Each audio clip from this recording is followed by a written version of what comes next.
And this is where we're going to go through the process of generating the geomorphons or the geomorphic units or the map of the geomorphic units of the study area.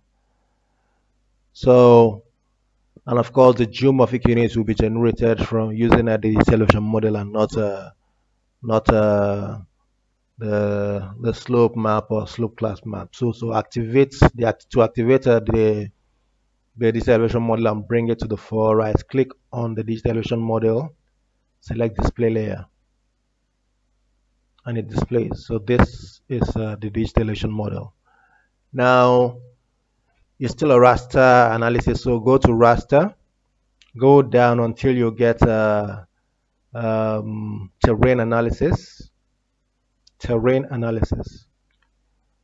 In the context menu, select landforms. In bracket, you have R geomorphon. So it's basically the algorithm is the R geomorphon, the geomorphon algorithm, but it generates the landforms. So click on that. You select the input raster layer, which is the elevation layer, which is of course the DEM, Anambra BB DEM. What is you have to define the outer radius. Usually, I think I go for 45.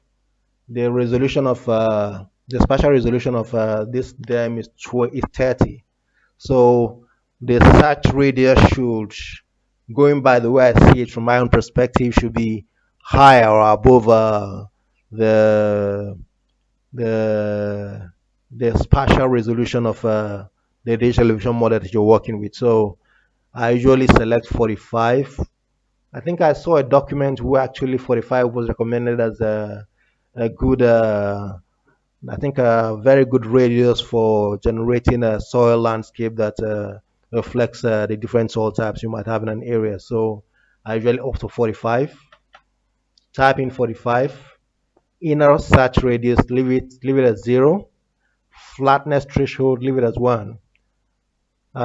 Flatness distance, leave it at 0. So what you just changed, you imputed the the the elevation raster, then the outer search radius at 45, and then left the others the way they were. Go to pattern tab. Now you type in the name of the the map that you want to generate. It said most common geomorphic units. So let's call that geomorphons, Anambra underscore geomorphons. Now, code of ternary patterns. I'm not interested in that. Code of binary positive patterns. Nope. Code of binary negative patterns. I'm not interested in any of these three. So subsequently, you might need to generate that. Once you type in a name, it will generate a map for that. But my interest is in the geomorphic units, which is this geometry. Raster containing means. Okay, let's see patterns. The geometry raster containing mean relative elevation of the form. You leave that blank. Raster containing maximum difference. If you have any of this data, you might impute it. If you have generated it beforehand, so you click on the arrow and then select something that suits you.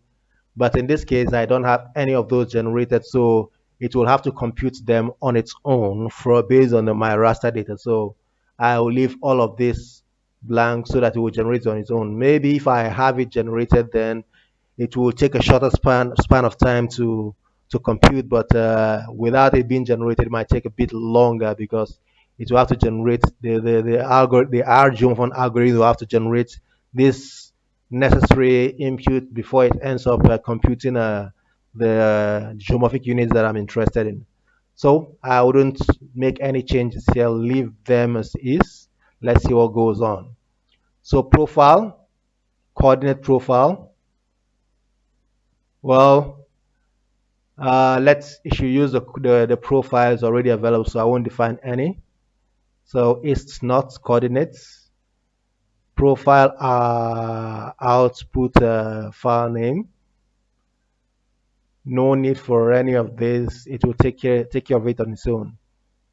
Optional, all of that. Let's go back. Haven't defined the inputs and the search radius, leaving the other settings intact. And of course, I haven't typed in the name of the output raster that I need. Just click run. Run. And let's see what happens. Like I said, it's probably going to take a while. But something you have to bear in mind is that the size of the area you're interested in determines how fast the process runs. If you're working on a small area, then it will take a short time to analyze. If you're working on a larger area, it will take a longer time to compute. Now, if my search radius had been 3, it will probably take a shorter time to compute. Now that my search radius is 45, probably take a longer time to compute those. So these are factors that you should take into consideration. And of course, on your own, you can also decide to try several things and see how the whole process runs. But now it has begun to execute it, as you can see, with the green patch along this line. So until you have green all through, then when you have green all through, you know that it's done. Of course, you'll see it reflected within the command output window. So now it might take a while, like I said, because it's a large area, it's an entire state in Nigeria.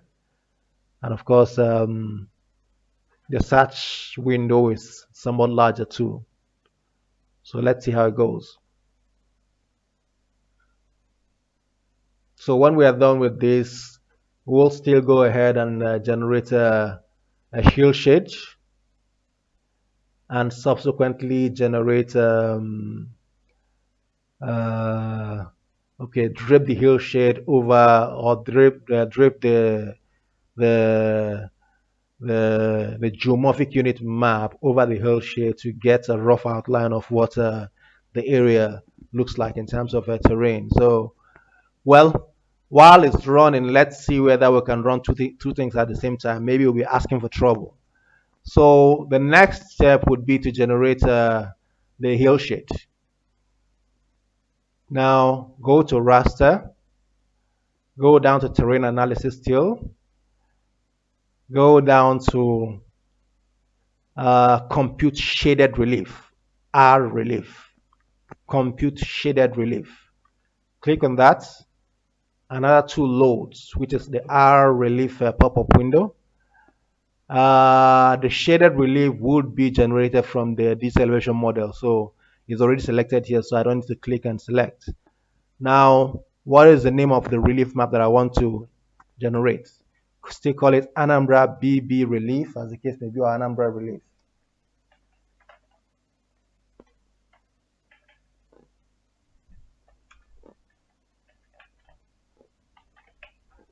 Anambra BB relief.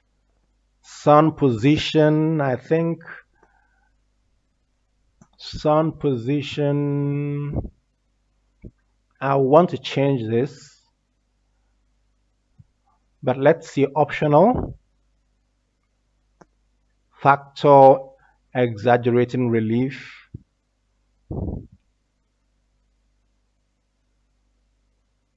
Anyway, let me exaggerate the relief.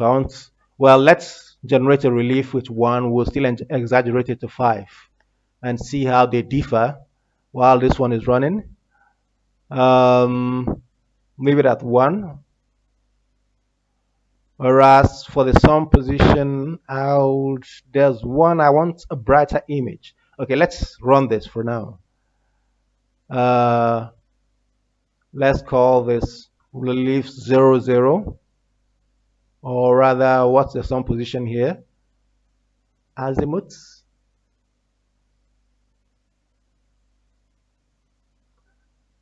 Let's call this 31. So I think I will change the factor for exaggerating relief as well as the altitude to the sun and see how the images, the relief differ in terms of brightness. So it's 31. Let me add 31 here. 30 underscore 1. So run this. Yeah, luckily this one is a lot faster. Of course, it does a less job. So while this is running, the shaded relief has already been generated. If I shift this to the side, now you can see that this is a digital elevation model, but a shaded relief gives you an outline of what the terrain looks like in terms of which are the uplands, the lowlands. Looking at this, you can see that based on the texture, this area is on a higher terrain than this area. So this is more like plains or valleys, whereas this area is more like hilly and mountainous. Within this region, you can see small patches of uplands and lowlands, whereas this region has a relatively stable upland region.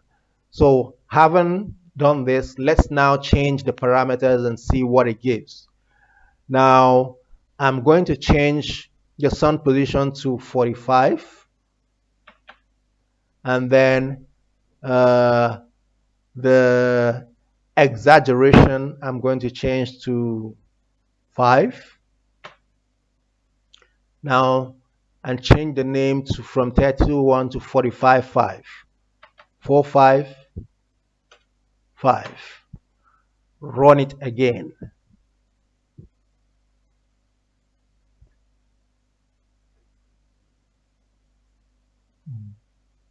Boom. Now, this gives me basically what I need, because now you can see, based on the fact that I exaggerated the relief, you can see that the relief is quite distinct. Let's switch between the two of them. Where are they here? 45 and 30. So switch to 30. Just you watch the map window. Display layer.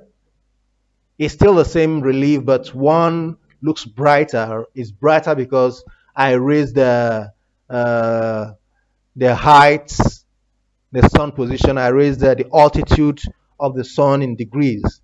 Once the altitude of the sun is higher, you have more sunlight coming in, hitting the surface, and of course that makes it brighter. When the altitude is lower, the altitude of sun is lower in degrees, you have less of this direct solar insolation hitting the ground, which makes the image a bit darker. That's why this one with 30 degrees is darker, whereas the one with 45 degrees is brighter. Now, on the other hand, I also use the exaggeration factor. 1:1 makes it is a normal elevation, which is what you see now. When you exaggerate to about 5, it means you are changing the configuration of the area. You are exaggerating the elevation. So that's why when you check the second one, it's brighter based on the height of the sun being raised, and of course is also it also has a clear cut terrain differentiation based on, of course, the exaggeration of the elevation. Now let me switch to the second display layer. Now you see brighter, uh, rougher outline of the terrain, what the terrain looks like in real life. Let's try something else. Let's increase the terrain to 10 and see how it differs, if any. Probably will get worse. Now, I'll also change the name to 4510 this time around, and then run.